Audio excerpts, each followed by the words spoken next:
আল্লাহ তাআলা বলেন, শাহরু রমাদানাল্লাযী উনজিলা ফীহিল কুরআন হুদাল লিন-নাসি ওয়া বায়্যিনাতিম মিনাল হুদা ওয়াল ফুরকান।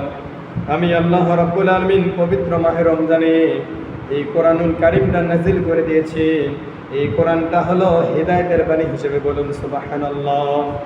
শুধু হিদায়াতের বাণী নয়, আমি আল্লাহ রাব্বুল আলামিন যে কোরআন তোমাদের জন্য নাযিল করে দিলাম, এই কোরআনটা সত্য মিথ্যার পার্থক্যকারী হিসেবেও আমি আল্লাহ রাব্বুল আলামিন তোমাদের জন্য দিয়েছি, বলুন সুবহানাল্লাহ।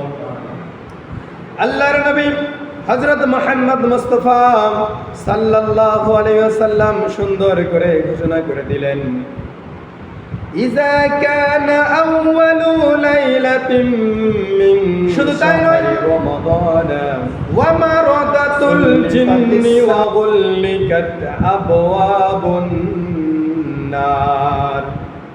দোজখের দরজাগুলো বন্ধ করে দেওয়া হয় আর উশৃঙ্খল শয়তানকে শৃঙ্খলিত করে দেওয়া হয়, বলুন সুবহানাল্লাহ।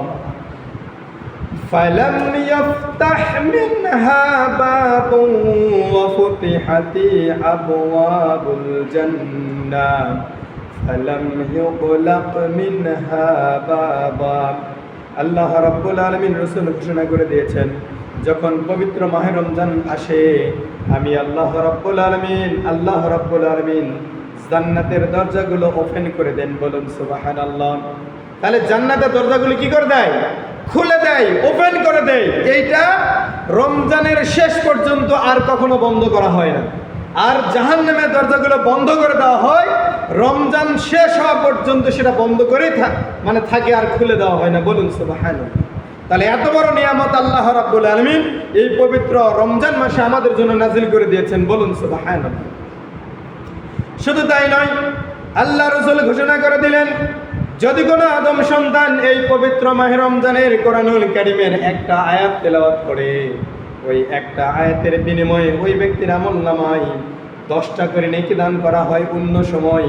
কিন্তু পবিত্র মাহে রমজান যখন আসে, এই রমজান মাসে তার আমলকে 70 থেকে শুরু করে 700 গুণ পর্যন্ত বৃদ্ধি করে দেওয়া হয়, বলুন সুবহানাল্লাহ। তাহলে কোরআনুল কারীম যদি এই রমজান মাসে কোন আদম সন্তান একবার খতম করতে পারে, তাহলে অন্য মাসে 70 থেকে 700 গুণ পর্যন্ত বৃদ্ধি করে দিবেন কে? তাহলে এত বড় মর্যাদা যেই মাসে, এই মাস পাওয়ার পরেও যদি কেউ মনে করে যে রোজাটা আমার জন্য একটা বোঝা, অতএব এই রোজাটা কবে যাবে তো কতক্ষণ আমি শান্তি পাই, বলেন তো ও কি মুসলমান ও মুনাফিক নাকি ও ইহুদির বাচ্চা?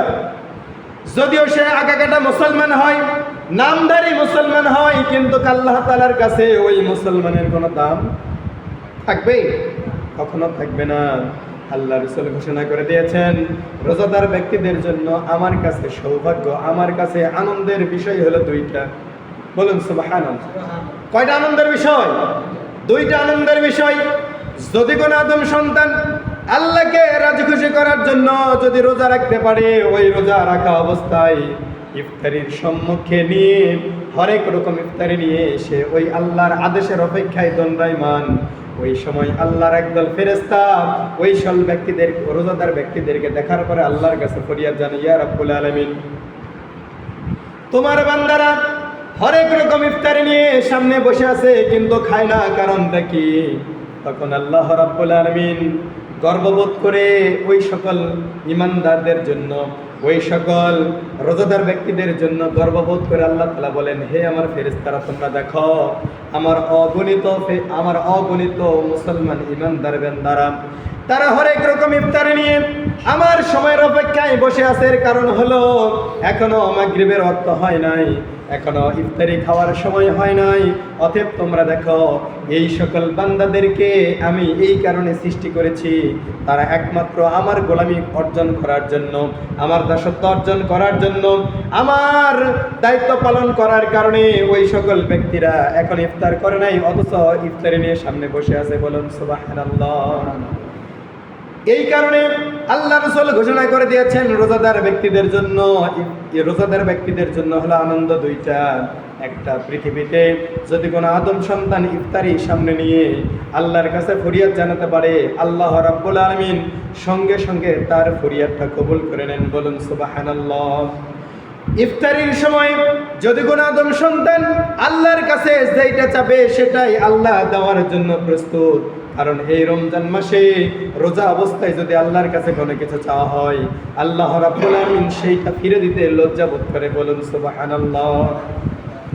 2 নম্বর সৌভাগ্য হলো রোজাদার ব্যক্তির জন্য, 2 নম্বর সৌভাগ্য হলো ওই ব্যক্তি যখন দুনিয়াতে রোজা রাখলো, সুন্দর করে ইফতার আদায় করলো, সুন্দর করে জিকির আজকার করলো, কোরআন তেলাওয়াত করলো এবং তারাবির নামাজগুলো সুন্দরভাবে আদায় করলো, ওই ব্যক্তি যখন মৃত্যুবরণ করবে, আল্লাহ রাব্বুল আলামিন রাসূল ঘোষণা করে দিয়েছেন, ওই বান্দা মৃত্যুবরণ করার পরে ওই বান্দাকে আল্লাহ রাব্বুল আলামিন রায়্যান নামক দরজা দিয়ে জান্নাতে প্রবেশ করায় দিবেন। বলুন সুবহানাল্লাহ। শুধু জান্নাতে প্রবেশ করে দেয় একদিন ক্ষান্ত হন নাই, বরং আল্লাহ রাব্বুল আলামিন সরাসরি ওই সকল রোজাদার ব্যক্তিদের জন্য সরাসরি দিদারে ইলাহি পাঠ করায় দিবেন। বলুন সুবহানাল্লাহ। তাহলে এত বড় একটা মর্যাদা পাওয়ার পরেও আমাদের চোখ কান এখনো খোলে নাই, আমাদের বিবেক বিবেচনা এখনো হয় নাই যে আমাদের মাঝ থেকে পবিত্র মাহে রমজানের রোজা একটি একটি করে 13টি রোজা চলে যাচ্ছে। তাহলে আর বাকি রোজাগুলো কিভাবে রাখবো? সম্মানিত ভাইরা আমার, আল্লাহ রাব্বুল আলামিন উম্মতে মুহাম্মাদের জন্য এই পবিত্র মাহে রমজানের রোজার ফজিলত কি হবে এই ব্যাপারে আল্লাহ রাসূল ঘোষণা করে দিয়েছেন। আল্লাহ তাআলা হাদিসে কুদসির মধ্যে বলেন, আল্লাহ তাআলা বলেন, আল্লাহ রাসূল বলেন, পৃথিবীতে আমি যত কিছু নিয়ামত রাজি দান করেছি, আমার বান্দারা নামাজ আদায় করলে যে সওয়াব হবে এটাও আমি দেওয়ার জন্য ইরাদা করেছি। আমার বান্দা দান সদকা করলে কি হবে এর প্রতিদান আমি দেওয়ার জন্য ইরাদা করেছি। কিন্তু রোজার ব্যাপারে একটু ব্যতিক্রম। রোজার ফজিলত কি হবে আল্লাহ রাব্বুল আলামিন সঙ্গে সঙ্গে ঘোষণা করে দিলেন, ওয়া আনা আজজি বিহি, এর প্রতিদান কি আমি আল্লাহ রাব্বুল আলামিন নিজেই তার প্রতিদান। বলুন সুবহানাল্লাহ। তাহলে যে রোজার প্রতিদান একমাত্র আল্লাহ তাআলা নিজেই, ওই রোজা রাখতে আমাদের কোনো দ্বিধাদ্বন্দ্ব আছে? কিন্তু আমাদের বড় পরিতাপের বিষয়, আমরা রোজা রাখতে পারি না, নামাজ আদায় করতে পারি না, জিকির আজকার করতে পারি না, কিন্তু দোকানের মধ্যে আড্ডা দিতে একটু কুণ্ঠাবোধ করি না। ঠিক কিনা? একটু সাবধান। সম্মানিত ভাইরা আমার, আল্লাহ রাব্বুল আলামিন এই কারণে সুন্দর করে আমাদের জন্য এই পবিত্র মাহে রমজানের রোজাকে দিয়েছেন। আর এই রোজার মধ্যে আল্লাহ রাসূল ঘোষণা করে দিলেন, ইন্নাল্লাহা ফারাদা সিয়ামা রমাদানা ওয়া সানানতু লাকুম কিয়ামা। আল্লাহ রাসূল ঘোষণা করে দিলেন, এই পবিত্র মাহে রমজান হওয়ার পরে যদি কোনো ব্যক্তি রাত্রিবেলা ফরজ ইবাদত করার পরে তারাবির নামাজে 10টি সালামের মাধ্যমে 20 টাকা তারাবির নামাজ আদায় করতে পারে, ওই ব্যক্তির জন্য আল্লাহ রাব্বুল আলামিন জীবনের সমস্ত গুনাহগুলো মাফ করে দিবেন। বলুন সুবহানাল্লাহ। শুধু তাই নয়, ফামান সামাহু ওয়া কামাহু ঈমানাও ওয়া ইহতিসাবান খরাজা মিন যুনুবিহি কায়াউমিন ওয়ালাদাতুহু উম্মুহু। বলুন সুবহানাল্লাহ। আল্লাহ রাসূল ঘোষণা করে দিলেন, যদি কোনো ব্যক্তি রমজান মাসে রোজা রাখে এবং ওর রাত্রিগুলোতে ঈমান এবং ইহতিসাবের সহিত তারাবির নামাজগুলো আদায় করে, সুন্দরভাবে আদায় করে, ওই ব্যক্তি ওই সকল ব্যক্তিদের নেই যে সন্তানটি সবেমাত্র তার মাতৃগর্ভ থেকে দুনিয়ার বুকে ভূমিষ্ঠ হয়ে গেল। বলুন সুবহানাল্লাহ। বলেন তো, পৃথিবীতে যদি কোনো আদম সন্তান তার মাতৃগর্ভ থেকে দুনিয়ার বুকে আসে, ওই ব্যক্তির কি পরিমাণ গুনাহ থাকে? কোনো প্রকার গুনাহ থাকে? মাসুম, নিষ্পাপ। আল্লাহ রাব্বুল আলামিন রাসূল ঘোষণা করে দিলেন, যদি কোনো ব্যক্তি রমজান মাসের রোজাগুলোকে সুন্দরভাবে আদায় করতে পারে, তারাবির নামাজগুলো আদায় করতে পারে ঈমানের সাথে, ইহতিসাবের সাথে, তাহলে আল্লাহ রাব্বুল আলামিন ওই মাসুম সন্তানের মতো আল্লাহ রাব্বুল আলামিন এই সকল রোজাদারকে মাফ করে দিবেন। বলুন সুবহানাল্লাহ। আল্লাহর রাসূল হযরত মুহাম্মদ মুস্তাফা সাল্লাল্লাহু আলাইহি সাল্লাম সুন্দর করে ঘোষণা করে দিলেন, মান সামা রমাদানা ঈমানাও ওয়া ইহতিসাবান গুফিরা লাহু মা তাকদ্দামা মিন জামবিহি ومن قام رمضان إيمانا واحتسابا غفر له ما تقدم من ذنبه বলুন সুবহানাল্লাহ।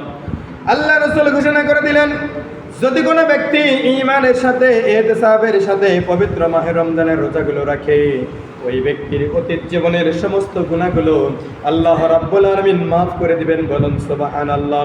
শুধু তাই নয়, ঈমানের সাথে ইহতিসাবের সাথে সহিহ নিয়তে যদি কোনো আদম সন্তান রাতের বেলা কিয়ামুল লাইল আদায় করতে পারে, তারাবির নামাজ আদায় করতে পারে, তাহাজ্জুদ নামাজ আদায় করতে পারে, ওই ব্যক্তির আমলনামায় আল্লাহ রাব্বুল আলামিন তার জীবনের সমস্ত গুনাহগুলো মাফ করে দিবেন। বলুন সুবহানাল্লাহ।